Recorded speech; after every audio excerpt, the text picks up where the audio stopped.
L'immense France Gall est morte le 7 janvier 2018, 26 ans après son compagnon Michel Berger, décédé le 2 août 1998. Une histoire d'amour qui a débuté en 1974 mais qui n'était pas du goût de tout le monde, comme le rappelle Le Parisien dans un article publié dimanche 9 janvier 2023. C'est en 1973 que France Gall, dont Fabienne Thibault était jalouse sur la comédie musicale Starmania, ex-star des Yéyés avec Johnny Hallyday, Sylvie Vartan, ou Sheila, qui s'est longuement confiée dans un documentaire, rencontre Michel Berger.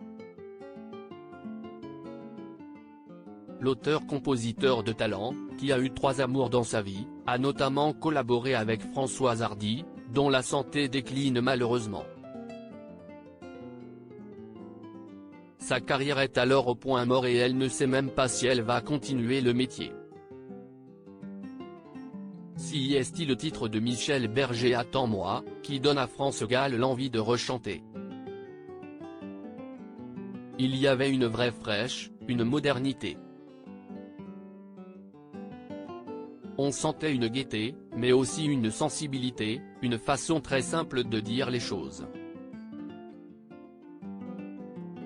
C'était exactement ce que j'avais envie de faire, rapportera plus tard l'interprète d'Il jouait du piano debout.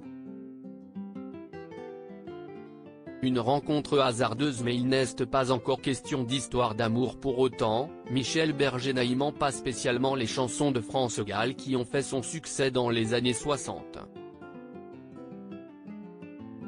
En un mot, ce n'est pas du tout son style de chanteuse et il hésite à écrire ou composer pour elle. Leur rencontre est d'ailleurs assez explosive. J'aimerais vous faire écouter ce que ma maison de disques veut que je sorte, lui dit France Gall. Michel Berger accepte poliment et conclut après écoute, c'est absolument nul. Pour une première rencontre on ne pas dire que le courant passe. Il faut dire que Michel Berger a plutôt l'habitude de travailler pour des chanteuses à texte comme Véronique Sanson, mariée un temps à Pierre Palmade, dont il a produit les 2 premiers albums, Amoureuse et de l'autre côté de mon rêve, et qui fut sa compagne de 1967 à 1973. D'ailleurs, lorsqu'il rencontre France Gall, il vient tout juste d'être quitté par Véronique Sanson. Le moral n'est pas au beau fixe. Un essai réussi. Mais France Gall ne se vexe pas outre mesure et accepte de poser sa voix sur un titre de Michel Berger, Mon fils rira du rock'n'roll, qu'il enregistre pour son 2e album. France Gall arrive au studio et pose sa voix en une seule prise. Michel Berger est impressionné et commence à changer d'avis sur la chanteuse.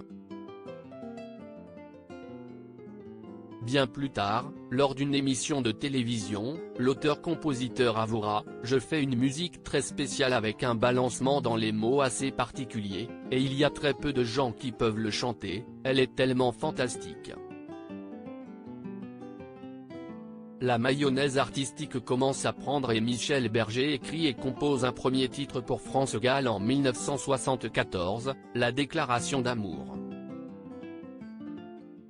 Le succès est au rendez-vous, France Gall remise sur les rails, et leur collaboration désormais indéfectible. Et une histoire d'amour qui commence dans le même temps, les 2 artistes s'apprivoisent et tombent amoureux. France Gall se confie alors à son amie Véronique Sanson. Le Parisien rapporte le coup de fil qui va faire basculer leur amitié. En effet, fin 1974, Véronique Sanson appelle France Gall. Lors de la conversation, France Gall se confie, « Je crois que je suis en train de tomber amoureuse de Michel ». Sous le choc, Véronique Sanson réagit après un long silence, « Je ne sais pas comment on fait pour ne pas tomber amoureuse de Michel. et elle raccroche au nez de France Gall, alors que c'est elle qui avait quitté Michel Berger. Fin de l'histoire entre Michel Berger, France Gall et Véronique Sanson. À partir de là, les relations entre les trois seront très tendues. Ce qui n'empêche pas France Gall et Michel Berger de se marier le 22 juin 1976 et d'avoir 2 enfants, Pauline et Raphaël. À lire aussi Michel Berger, avant Véronique Sanson et France Gall, son idylle avec la jeune chanteuse Vanina Michel.